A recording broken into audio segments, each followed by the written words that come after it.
All right, I have the privilege to introduce our next speaker, who also comes from the Department of Public Health, Nutrition, and Wellness. She is the chair of our department, Dr. Sherine Brown-Fraser. She is also a registered dietitian, nutritionist in our department, a personal trainer, and has her PhD in public health with the emphasis area of nutrition biochemistry. And Dr. Fraser has a lot of interest in areas of health promotion, disease prevention, eliminating health disparities, and plant-based vegetarian nutrition. And we're happy to have her come talk to us today about food economics. So welcome. Thank you.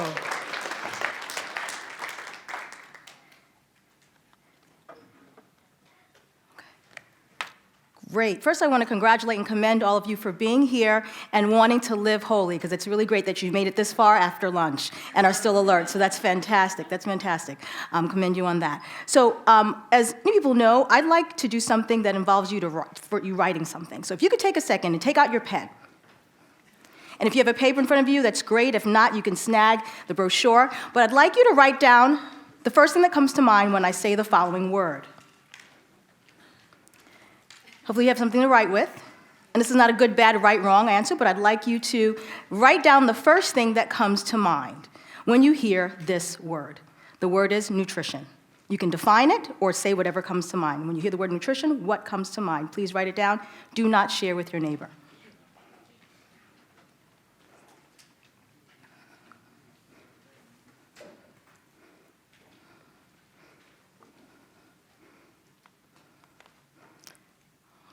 Give you a couple more seconds. Wonderful. So hold that. We'll refer to it a little later in a few moments. But we're going to begin in the theme of foods that fuel. My talk is around foods that save money to buy fuel. But if there were more of a subtext or title to it, it would be the following: the nexus of income, nutrition, and health. Are we paying a high price? Now, how many of you have heard the question, it costs more to eat healthy? How many have heard that, or someone has said that sometime in your life? Absolutely. Costs more to eat healthy. We're going to explore that with a couple of definitions, but I'm going to start out with my very favorite video, and I'll explain why I'm tying this in. Please watch carefully, and I hope you are inspired.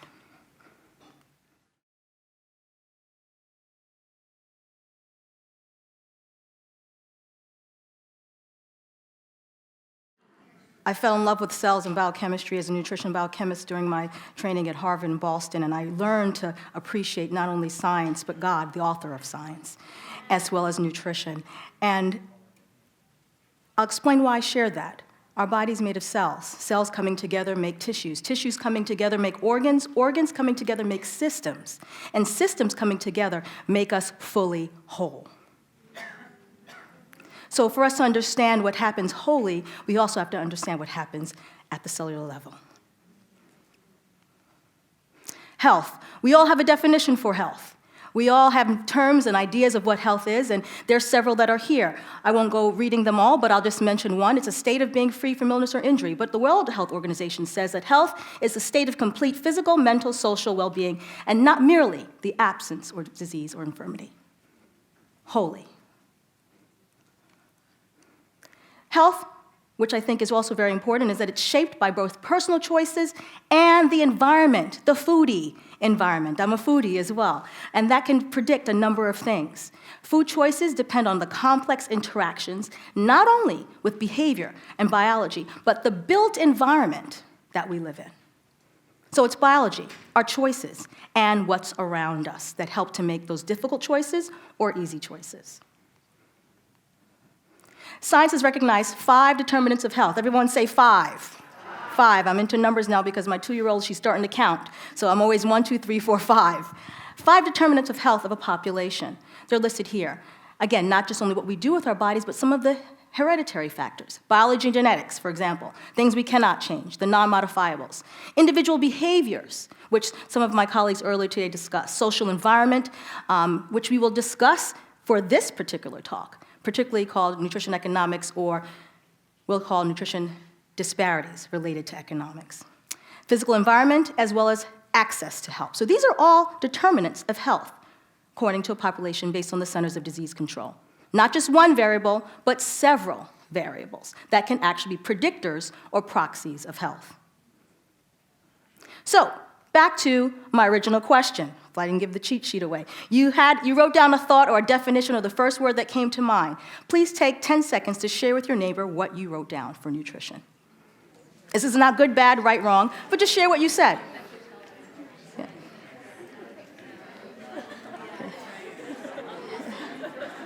And if you're one of my students, you can't cheat.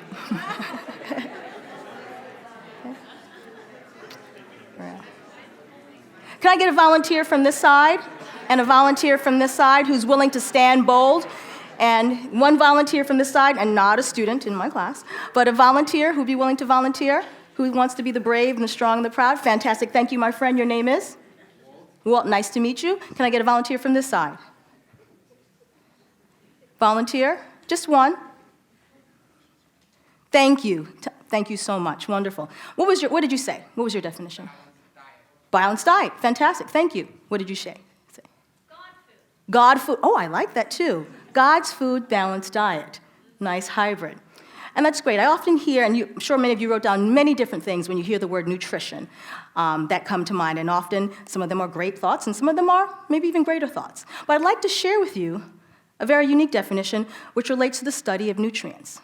Many times we don't think of this particular definition, and it's important as we lay the foundation for this presentation. Nutrition is the study of nutrients. Study of nutrients. And so what are nutrients? Nutrients are chemical substances. And they're chemical substances found in foods, powders, pills, and they do something. They help to control, influence, and regulate three powerful things: reproduction, growth, and development. And the word here, control, and that's influence. Sorry, it's blue. I won't do blue on a black background again. Control, influence, and regulate. So nutrition are study of nutrients, which are chemical substances found in foods, powders, and pills that control, influence, and regulate reproduction, growth, and development. That's in essence at its heart, and which is why nutrition is super important and how it affects the cell, which could eventually affect population and food choices. So nutrition has a variety of measurable health benefits. We know them well. We often were told, eat your fruits and veggies. They're good for you. We heard this from the time we were young, and we know this, okay? We also know that good nutrition reduces symptoms of the big 5 chronic illnesses, in essence, okay? It helps to delay the onset of disease, increases longevity. So we know good nutrition has great impact, especially cognition, helps us to think better, helps us to feel better, helps us to move more. As a personal trainer, I often recognize the importance that, some people say, well, what's more important, nutrition and fitness? Neither. They are synergistic. They support each other. They go hand in hand. It's like asking what's more important, the eye or the mouth, the heart or the brain. One cannot work without the other. They are inextricably tied to one another. Okay. Which brings me to the next definition. So what I'm doing now is I'm giving some definitions before we get into the heart. Income inequity. Income inequity is the unequal distribution of household or individual income across various components of the United States, or an economy in essence. In the US, there's a high level, again, apologies, of income inequity. High levels. Many of us know this, many of us see it, and many of us maybe don't see it or aren't aware. Okay? Because the very richest take home a large share of the economic pie. That's how we define, so we're defining income inequity. And there's a relatively large gap between them and some of the poorest people in America. Income inequity, nutrition economics, nutrition disparities. Okay? And move on. Here's a term. I'm not an economist, but I love this concept. It's called the Gini coefficient. And this plays also a huge role in the next couple of slides here. It's basically a measure of income inequity. It's a term. It's called the Gini coefficient. Keep that in mind. When you hear Gini, think difference in income. Okay? Ginny's not anyone's girlfriend, hopefully here.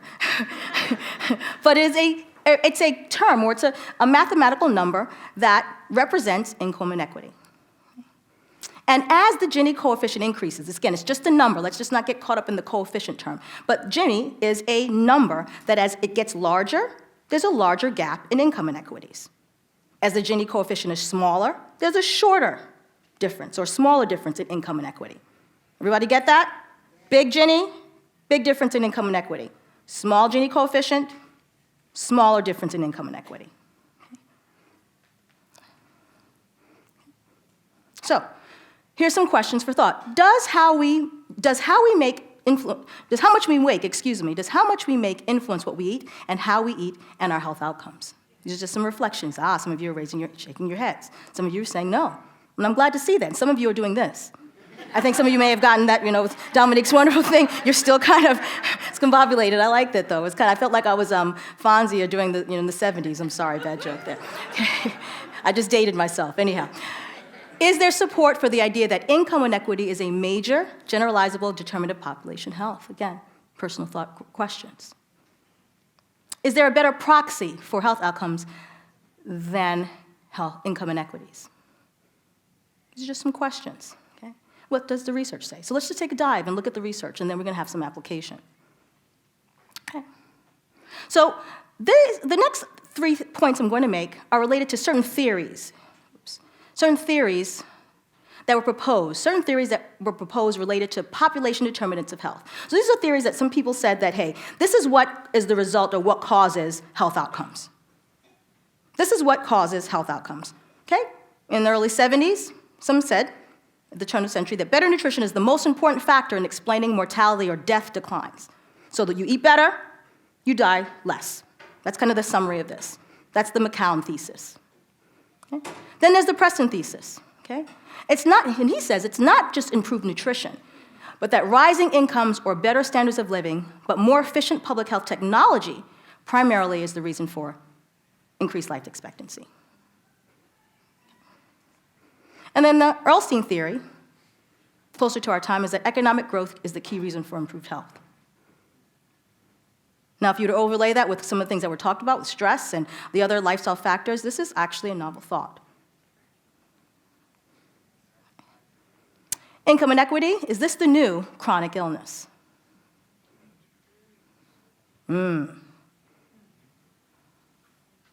Let's see. This is by Dr. Lynch. She's quite established in this particular field. In the United States, in the 1990s, and this has actually increased since then, the loss of life from income inequity is comparable to the combined loss of life from lung cancer, diabetes, motor vehicle crashes, HIV infection, suicide, and homicide combined. This is the elephant in the room. Okay, this is taken from some work on Gini coefficient, but in essence, I'll walk you through it. It's looking at household income, inequity, and poverty from the turn of the century, over a century ago, till close to present. And what this is looking at is U.S. trends in income and income inequity and poverty. Okay? So what we're looking at here is time, mortality, deaths, and Gini coefficient. We remember, the higher the Gini coefficient, the higher, I'm going wider, I'm thinking disparity here. The higher the Gini coefficient, the larger difference in income inequity. The smaller Gini coefficient, the smaller difference in income inequity. Okay? So as we see here, death rates, over time, we see less decrease in mortality. What we see is similar is that the Gini coefficient is patterning in the same trend, in the same direction. So as in the turn of the century, there's higher levels of mortality, higher disparities in income, but over time, we see an improvement in mortality. Basically, people live longer. But we notice that as mortality went, so did income inequity, followed similar trends. What took place during this time? Does anyone know in history? I know we may have some historians here. What happened in the early 1900s in our country?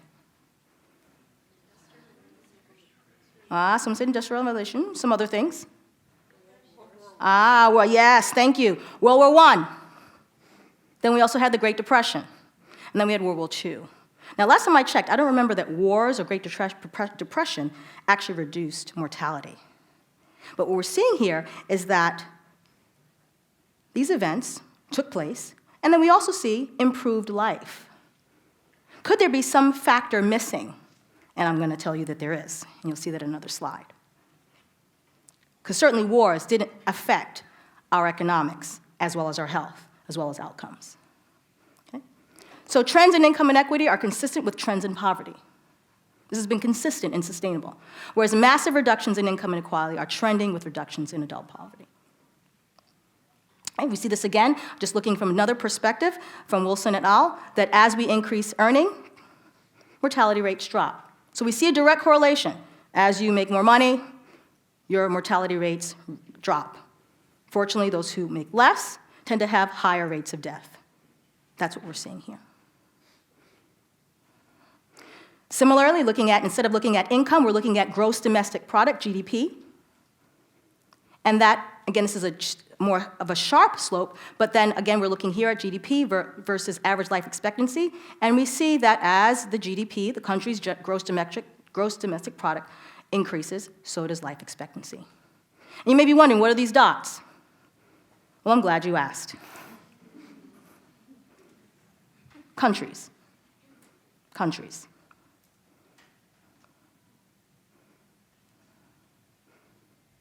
It speaks for itself.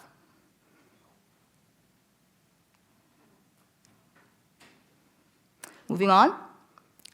Now, this is a very powerful slide. I'm not suggesting the others aren't, but this is very powerful. This is stating that the share of income going to the least well-off, reflecting 70% of the population. So in essence, the x-axis is saying, okay, Netherlands, Sweden, and Norway, they have a higher percentage of income going to their least well-off population, and they actually, and this is a very strong correlation, it's 0.86 for our MPH public health students.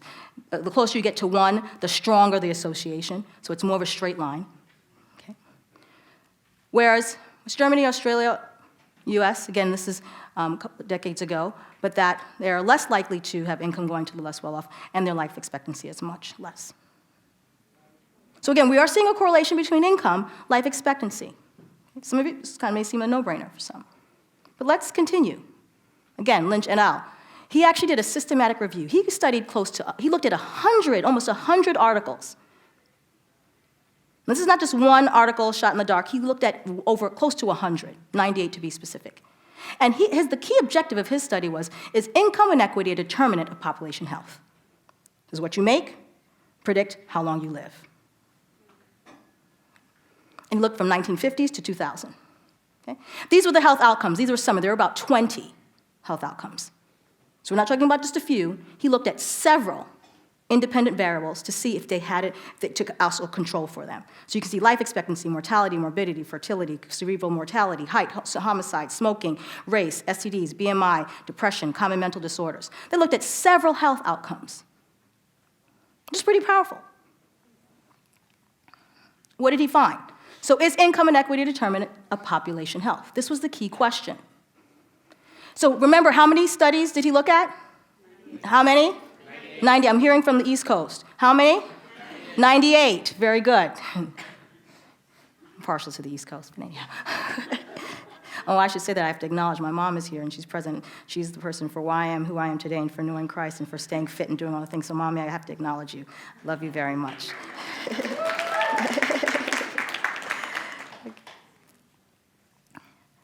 So, of the 98, 26 were international. And close to 60% of those studies actually said that there's support for income inequity and the hypothesis that, yes, income inequity can determine population health. Okay. Another 13 studies, they were international, but they were specific on certain countries. You can see here.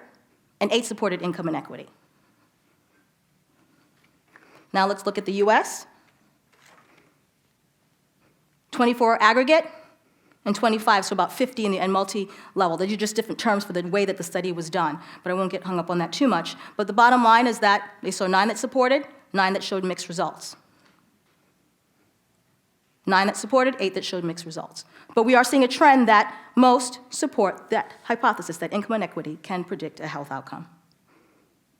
So what are some conclusions from this segment? Is income inequity a determinant of population health? Well, for affluent countries, there's some evidence. In the US, for the most part, the answer is yes. Income inequity across the US in metropolitan areas and the cities, we see this to an extent, are robustly associated, very strongly. It seems that the United States is somewhat exceptional in that it is the country where income inequity is the most consistently linked to public health population outcomes. Let's go back here again. Remember, we talked about this, the trends, World War I, World War II, Great Depression, and World War II. Again, these are usually not typical incidences in history that produce positive health outcomes. So something else must have happened during this time.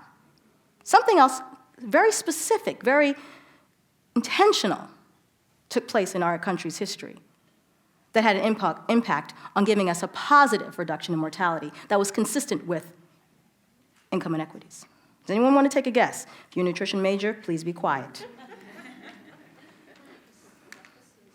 You were close, but when you said the word breakfast, I thought you were close, but no. Required nutrition fortification of foods, 1929. There aren't many magic bullets, but this was one of them. After World Wars, foods were stripped of nutrients. There wasn't much of anything. When you required the fortification of foods, you ensured that the population was receiving the nutrients that it needed to affect the cells and therefore live wholly.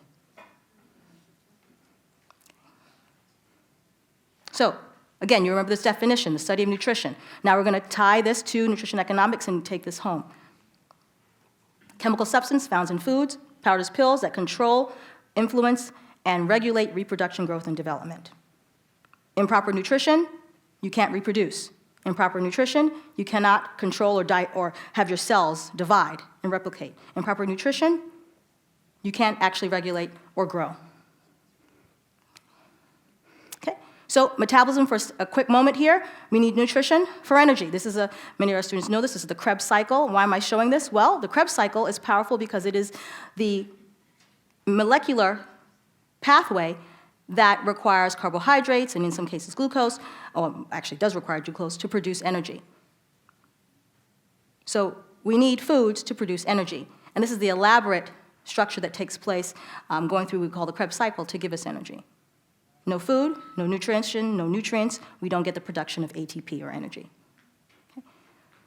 Many of you are familiar with vitamins A, B, C. I'm not listing all of them, folate, vitamin D. Why am I highlighting this? Well, vitamin A controls and influences DNA replication.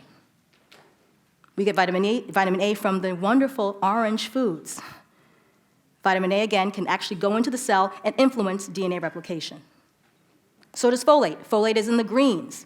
Greens, foliage, folate influences DNA replication, our blueprint.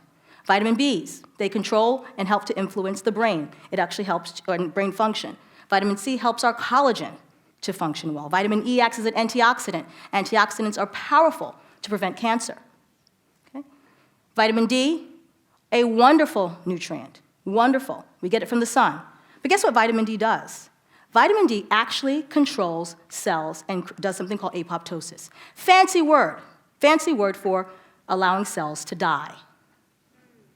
Why do you want cells to die? Shouldn't cells be multiplying all the time? No. Cells need to divide and stop and die eventually. When cells continue to grow and grow and grow and grow, that's called a tumor. So vitamin D keeps our cells, what I like to call, and this is the New Yorker in me, keeps things in check. It controls apoptosis. It allows cells to divide and die. This is just an illustration of calcium. Calcium is involved not just with bone, but calcium is involved in kidney function, in the intestines, in our thyroid. So calcium is powerful and very involved in many other functions, along with vitamin D. This is an illustration of what vitamin K does. K, can everybody say clot? Vitamin K is made in our stomach. It's a vitamin. If you don't have vitamin K, you will bleed to death. So vitamin K is needed to help clotting. So nutrients are all very, very powerful. So who cares? Well, earlier in the turn of the century, most of the diseases that people died from were from bugs. They were bugs. Tuberculosis, pneumonia, influenza, infections, they were bugs. A century later, we go from bugs to abundance. Heart disease, cancer. These are the biggies now. We've left the bugs because the bugs are a proxy of poverty. Now that we have become a very wealthy nation and so many countries are following us because they want to do what we do, as far as what we call it the fork, the feet, the finger. I'll let that plane take off another time. Anyway, let me move on. So we've shifted in our lifestyle diseases because we become more rich in our lifestyle. Okay? So again, these are all the chronic diseases that most of us are familiar with. Why am I showing this? Well, these arrows indicate that these things here influence these things. So cardiovascular disease, type 2 diabetes, fractures, cataract, birth defects, obesity, metabolic syndrome.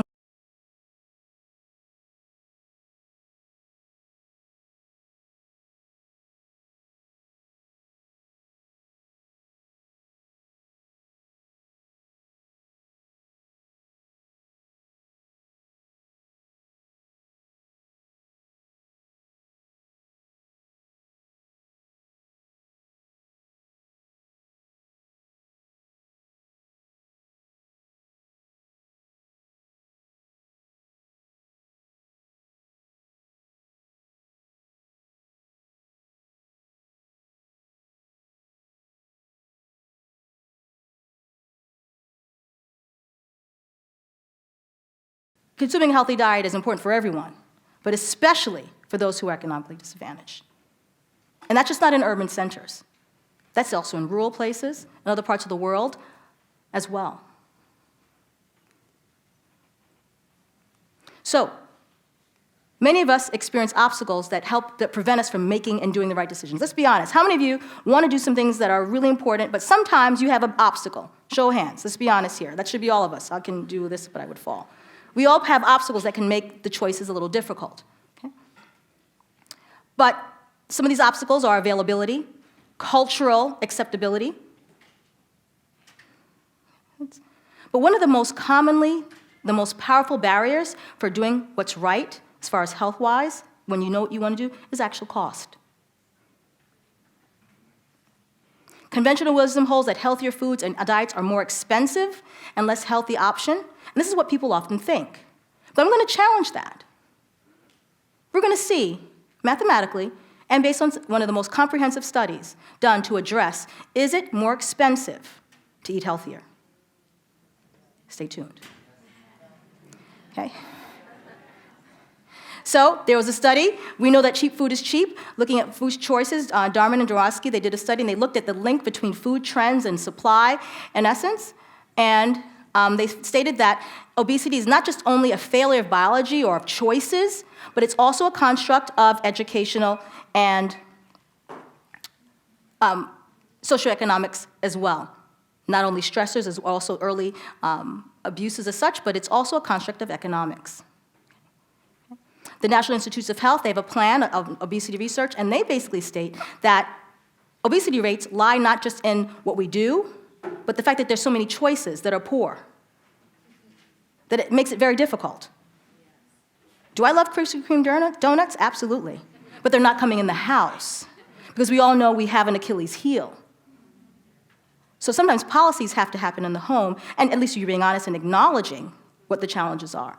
But the reality is, when something's convenient and tastes good, those are the key constraints. And when you add economics to that, so if something's convenient, it tastes good, and it costs $1 or $2, and you're strapped, as far as financially, you're going to make very different decisions. The doing density, I'm going to kind of skip this for a moment here. But bottom line is that foods that have a lot of energy, generally, they tend to have a lot of calories, they taste better to some, whereas nutrient-dense foods are much more nutrient-rich, and you have to prepare them.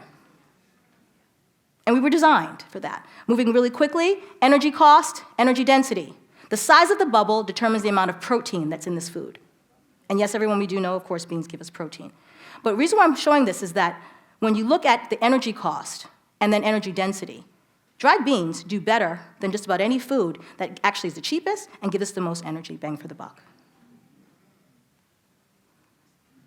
Well, obviously, when you cook them, it's even better. You don't want to lose your teeth. Similarly, energy costs, again, we see the refined foods. They give us lots of energy, but they're the cheapest. Whereas the wonderful foods, oftentimes, they are great in energy, great in nutrients, but according to the Journal of Nutrition, who did this elaborate study, that they tend to have slightly higher energy cost. This is cents per kilojoules, the amount of energy in the food.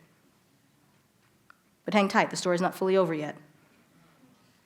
Sorry if you can't see this, but what I want to highlight here really quickly is this is meats, poultry, dairy, fats and oils, fruits, vegetables, in essence. And what this is looking at is the price, change in food prices. One thing I'd like to highlight too is that 60% of people eat food at home, about 40% of people eat food outside the home. Something to keep in mind. So again, 60% eat at home, 40% eats outside the home. Orange reflects a downward cost, meaning that there's a reduction in cost, it's cheaper, more, versus the blue reflects an increase in cost. Okay? This is from the USDA and some others. This is a large estimate from 2015 to 17. We can see that meats and poultry, because they're subsidized, whereas the fruits and vegetables, particularly fresh, actually tend to have the highest increase in pricing. But hang tight, we're still not done yet. So the question is it more expensive to eat healthier foods? Do you want to know the answer? Okay, let's just see. So Dr. David Katz, he's comparing the cost of he's from the Yale Preventive Center, fantastic researcher and colleague. He compared the cost of commonly available foods, and he feels it's important because, of course, of the epidemics of obesity and things that we have, and then many low-income families who struggle to control their bills. Sometimes people have to make a choice between their bills, their prescription, and food choices. And that's the reality for many people. And they often believe that healthier foods are always more expensive. That's why they don't make those choices. And they believe this is a perception, whether it's real or not.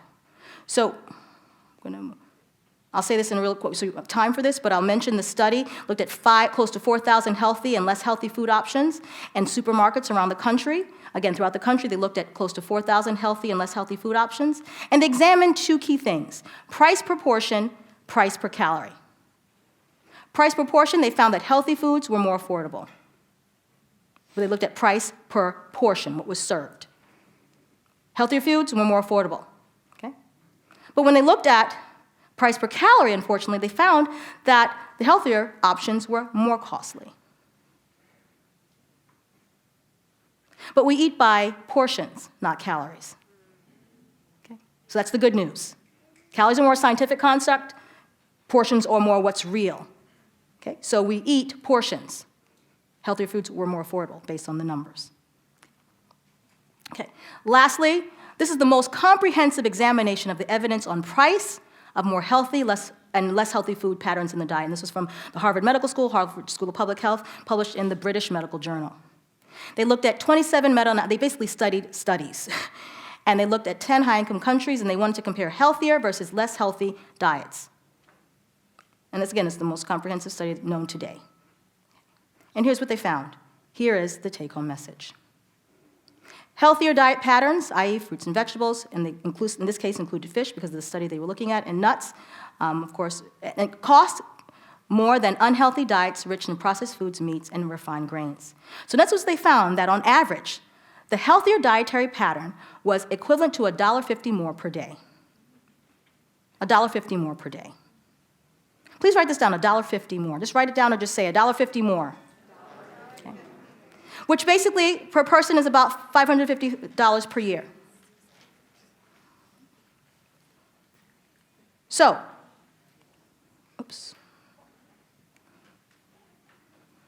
$1.50 more per day.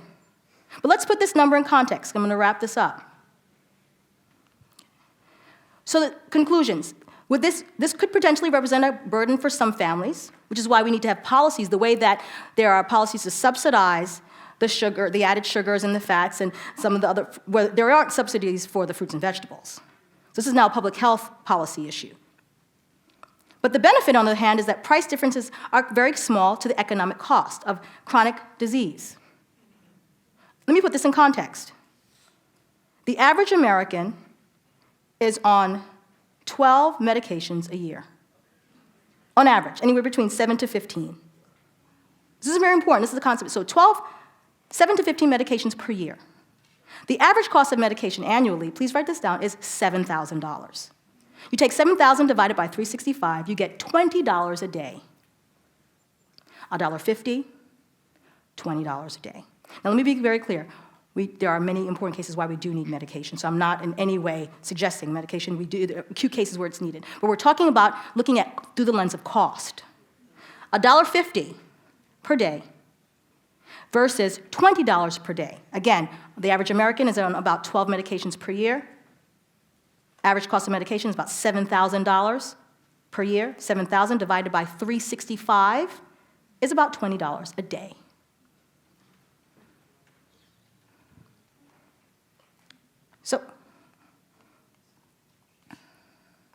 So are we paying a high price? It depends on who you ask. For the low income, it may be possible, yes. But when you look through the lens of health and health outcomes, it's actually cheap. Which is why Andrews is a wonderful place to be able to teach and educate so that with those income disparities, we can actually do some wonderful jobs even in our immediate neighborhoods to show how we can do the power of beans, legumes, and how it's the power food, not the poverty food, but the power food. Middle income, probably. High income, probably not. So there's a new discipline, which I'm really excited about, the discipline called nutrition economics, and it's looking at health, economic outcomes, and the benefit of society. Go further with food, our theme for National Nutrition Month, and these are my references. Thank you for listening.